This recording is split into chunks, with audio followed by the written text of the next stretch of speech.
Hello, and welcome to Mao Draws EctoSymbiosis, Part 1. I wanted to take the time to show my creative process for these character designs. This will be in 2 parts, so I can talk in detail about these aspects a little bit later. So let's get started with concept and references. Whenever I am doing an idea completely from scratch, I try to write down as much as I can that will influence the design. This can range from era, setting, genre, and so on. After that is situated, I can focus on finding a selection of references. This particular collection included ideas from Venom, Witchblade, and concept designs from Blademan. I use these for mostly style, shape, and color reference. After the idea is settled, I switch to drafting and editing. Starting is always the hardest part. I usually begin with a lot of pose tests. In this particular case, I ended up getting it after a few, so I kind of like that on this one. If you happen to notice, I kept my references semi-transparent in the background so that way I could keep those ideas of form and visuals in mind. In particular, I wanted to have an interaction between these characters to give it more liveliness. So, I ended up with the idea of Ecto, the creature, focusing on pulling Azariah's arm and body in some way. These 2 characters are permanently connected to each other, so I wanted to make sure that was kept in mind while drafting.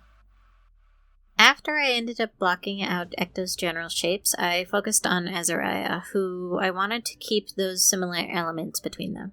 This turned into eyes on the clothing, as well as the rigid shape in the hair. Once I have something close to how I like it, I would like to clean up the draft a bit so it's easier to see those details and focus on them. Since the draft is mostly made at this point, I actually decided to take a small break and look at it for any issues in silhouette or proportions. This ends up being really important, as if you don't take these kinds of steps early on, then you might end up having these kinds of proportional issues while you're coloring, and it's really hard to get rid of it at that point. I focused mostly on the arm positions and line of action, as both were kind of issues between these characters. Plus, I wanted to make sure to emphasize flow and any special kind of details. Then, once you have the kind of jarring issues for editing in mind, you can focus on doing a revision of the draft. I incorporated more texture and definition, especially on Ecto, in order to kind of give him more details when it came to the drippiness of his body, and especially for lining reference. If you noticed, I had a proportion issue with the arms, so I spent a lot of time figuring out how that would be positioned, especially also the hands, as that can be kind of tricky if you're not thinking about how the fingers overlap with each other. You get kind of better at these things over time, but I still find it a little bit of an art form to do hands correctly. Lastly is just focusing on the line work, which initially I started with a thicker line, but ended up kind of thinning it out later because I didn't really like the look of it, and it was also pretty distracting. This was also necessary because I wanted to focus on adding line weight once both of the characters were done, so it would be easier to kind of see the overlapping features. Depending on what you want to emphasize, using various thicknesses is also really helpful in providing details on form and sort of the visual shapes of how things are in 3D space.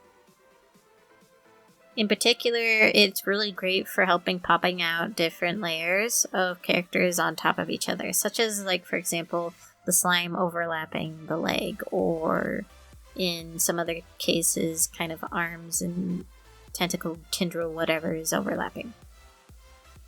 Another thing to think about it is focusing on using it as a sense of depicting space. A kind of mental rule of thought, in particular with storyboarding, is that if you use the thin line, it's either a detail or farther away. And if you use the thick line, it's focusing on the silhouette of the character, or it's closer to the person looking at the art piece.